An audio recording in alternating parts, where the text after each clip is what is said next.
2 Chronicles 15, Asa's religious reforms.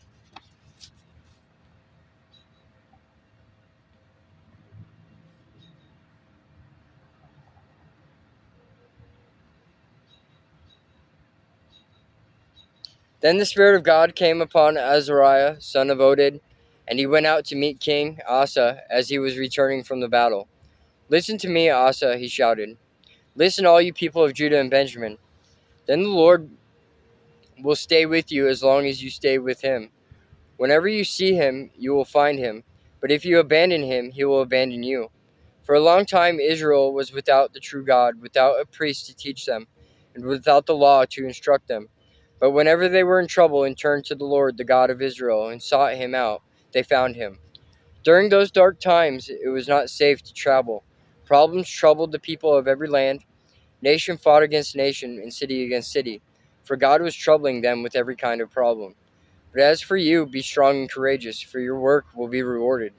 When Asa heard this message from Azariah the prophet, he took courage and removed all the detestable idols from the land of Judah and Benjamin, and in the towns he had captured in the hill country of Ephraim. And he repaired the altar of the Lord, which stood in front of the entry room of the Lord's temple. Then Asa called together all the people of Judah and Benjamin, along with the people of Ephraim, Manasseh, and Simeon, who had settled among them. For many from Israel had moved to Judah during Asa's reign, when they saw that the Lord his God was with him. The people gathered at Jerusalem in late spring during the 15th year of Asa's reign.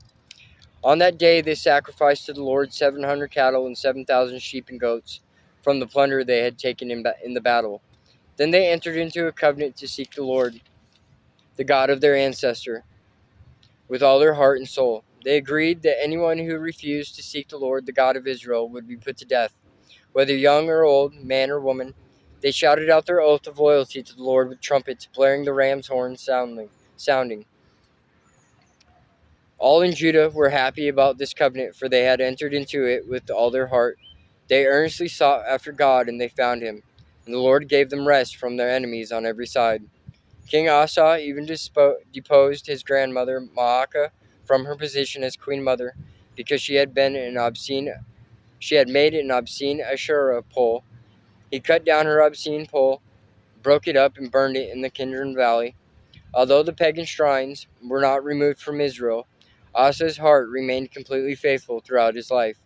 He brought into the temple of God the silver and gold and the various items that he and his father had dedicated.